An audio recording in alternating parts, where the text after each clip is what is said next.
You step outside for 30 seconds to check the mail. You glance at the sky, feel the temperature, and go back in. Your ancestors never did that. They never went back in. Because there was no in. They lived inside this planet the way you live inside a room. And what they actually saw, heard, and smelled out there is going to make you wonder what's missing from your life right now, even though you can't name it. There's one sense in particular, the one you'd least expect, that could do something your eyes and ears never will. Stay with this to the end, and you'll see exactly what that is. For over 300,000 years, your ancestors navigated Earth with no maps, no instruments, and no artificial light. What they had instead was direct, unmediated contact with a world that never stopped broadcasting information, a world your body was built to receive. They read it the way you read a screen, except the screen was everything.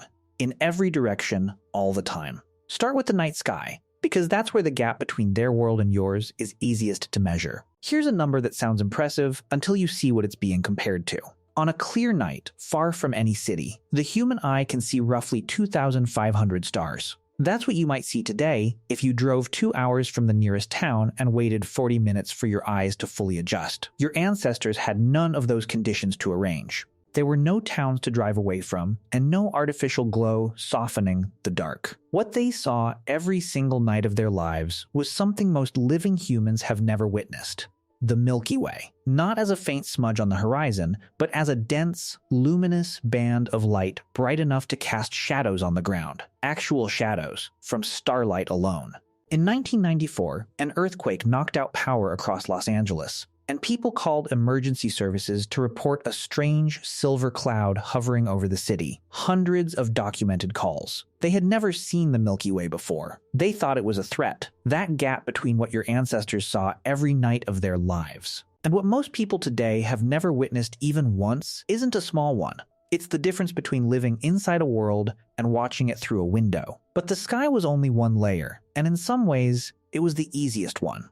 Your ancestors didn't just observe the natural world, they were fluent in it. A tourist in a foreign country hears the language being spoken around them. A native speaker is inside it, every word landing with meaning before the conscious mind has time to process it. That's what the landscape was to ancient humans. Not scenery, a living language they'd been reading since before they could walk. Anthropologist Wade Davis spent decades living with indigenous cultures across 4 continents. And what he found consistently was that traditional peoples experienced their landscape the way a musician experiences music responsive to it, inside it. Every shift in wind, every animal call, every change in cloud formation was legible to them in a way that took years to learn and a lifetime to deepen. Davis called the sum of all these ways of knowing the world the ethnosphere. And he argued that losing it is no different from losing a rainforest. The information is gone. The accumulated intelligence of thousands of years of paying attention, gone. The Hadza of Tanzania, one of the last remaining hunter-gatherer cultures on Earth, show what that fluency looks like in practice. Frank Marlowe, an anthropologist who lived with the Hadza across multiple field seasons, documented trackers who could follow a wounded animal across dry, rocky ground that left almost no visible print. They did it by reading disturbances in dust no thicker than a coat of paint the direction a single blade of grass was bent, the way a particular insect had reacted to something passing by hours earlier. The ground was a text, and they were reading it at speed, without effort. The way you're reading these words right now. It wasn't only the Hadza. Aboriginal Australians developed one of the most sophisticated navigational systems ever documented. The songlines, a network of routes across the entire continent that encoded not just directions, but the history, ecology, and spiritual geography of the land in the form of songs. Bruce Chatwin, who documented them extensively, described a system where a person could navigate 3,000 kilometers of desert terrain by singing the correct sequence of verses, each one describing a specific landmark, a specific animal behavior, a specific quality of the light at a specific time of year. The landscape and the song were the same thing. That's what the world looked like to ancient humans. Legible, dense with layered meaning, every feature of the landscape connected to every other feature, and all of it connected to survival. Picture a morning roughly 70,000 years ago in what's now southern Africa. The air is cool before dawn. A small group of maybe 25 people is waking up near the edge of a forest where it opens onto grassland. There's no fire, yet the coals from the night before are still warm. Someone is already watching the horizon, the way you watch your phone automatically, because the horizon told your ancestors things. Where the moisture was, whether rain was coming within hours or days, whether the wind would shift before midday.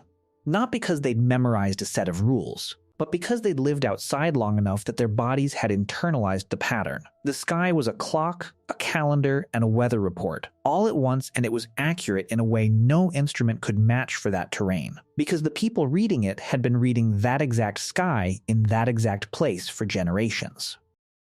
Botanist Robin Wall Kimmerer writes about this as the intelligence of the land. Indigenous peoples across every continent developed what she calls a grammar of animacy, a way of perceiving the natural world not as backdrop, but as participant. The trees weren't decoration. The river wasn't scenery. They were entities with behaviors, patterns, and signals. And ancient humans paid attention to all of it, all the time, because their lives depended on it in the most immediate physical sense possible. Miss the signal, don't eat, don't drink, don't survive. The sounds alone would have restructured how you experience the world. Before industrialization, the natural soundscape of the Earth was so rich and layered that Bernie Krause, a soundscape ecologist who has spent 50 years recording wild habitats across the planet, estimates that half of the places he recorded in the 1970s are now acoustically silent, not quieter, silent. The insects are gone. The frogs are gone.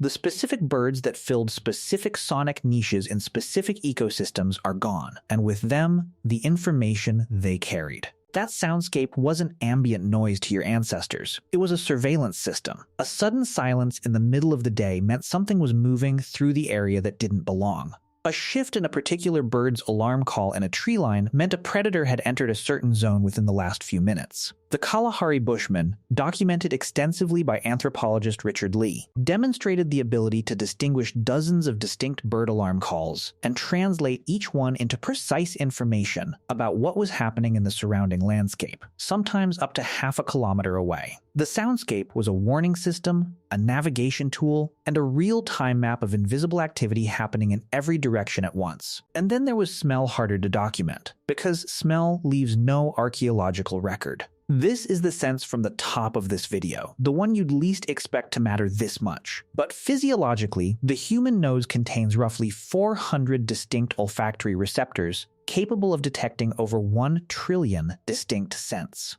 1 trillion. In a world without engines, without synthetic chemicals, without the permanent olfactory fog of modern life, those receptors were tuned to a landscape that was constantly broadcasting. The smell of rain before it arrived, sometimes hours before. The specific scent of certain plants that only released their oils when disturbed by a large animal moving through them. The smell of water on dry earth, which the human nose can detect at concentrations lower than almost any instrument ever built. Your ancestors could smell a water source from a real distance. In documented cases, experienced trackers in the Kalahari could identify the species of an animal from its scent trail alone, without a single visible print. Your body can still do versions of this. You just don't live in a world that asks it to. That world didn't disappear overnight. It faded over thousands of years, slowly at first, then faster, then all at once. Agriculture reduced mobility and narrowed the range of landscape most people interacted with. Cities concentrated humans into environments with no relationship to the systems they evolved inside. Industry buried the soundscape under engine noise and replaced the night sky with a permanent orange ceiling of light. And screens arrived last, completing the substitution, giving the eyes and the attention something to do that had nothing to do with reading wind, or tracking movement, or watching the horizon. You didn't lose contact with nature by accident. You traded it for comfort, for safety, for food security, for the ability to live without needing to read the sky to survive. Those aren't small things. The point isn't that the trade was wrong. The point is understanding what was actually on the other side of it. Because here's what nobody talks about. In 2003, anthropologist Elizabeth Cashdan published a study examining stress hormone levels across a range of human populations, from modern urban dwellers to semi-nomadic foragers in southern Africa. What she found confirmed what other researchers had been circling for decades. Cortisol, the primary stress hormone, wasn't lower in people living closer to nature. The relationship was more complicated than that. What was consistently different was the type of stress, and more importantly, the recovery time. Forager populations experienced acute stress short, sharp responses tied to real, immediate events followed by genuine physiological recovery. Urban populations showed something different: chronic low-grade activation. The stress system switched on but never fully off. A permanent low hum of threat response with no clear trigger and no clear resolution.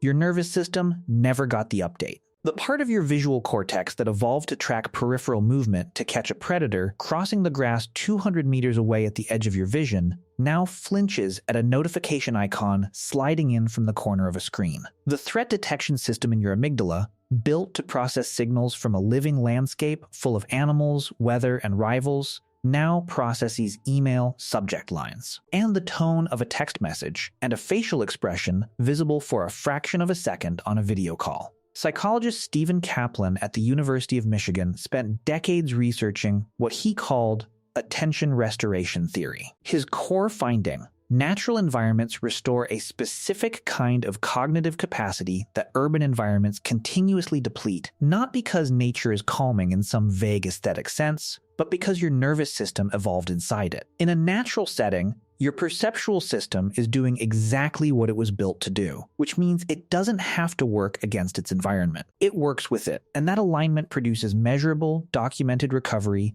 lower cortisol, lower blood pressure, restored attention, improved working memory. Kaplan's studies showed these effects after as little as 20 minutes in a genuinely natural setting, not a park, not a garden, but land doing what land does without human management. 20 minutes. After 300,000 years of evolution inside that environment, 20 minutes is enough for your body to start remembering where it is. There's something even deeper than stress or attention underneath this. Neuroscientist David Strayer at the University of Utah ran a series of studies sending participants on extended wilderness trips with no access to technology. After 4 days, their scores on creative problem-solving tests improved by 50%. Not marginally 50%. Strayer's explanation wasn't mystical. It was mechanical. The prefrontal cortex, the part of your brain responsible for focused analytical thought, requires recovery time the same way a muscle does, in a technology-saturated environment. It never fully gets it. The inputs keep coming, the demands keep stacking. But in a natural environment with no screens, no notifications, no engine noise, and no artificial light, the prefrontal cortex finally gets to rest. And what emerges in that rest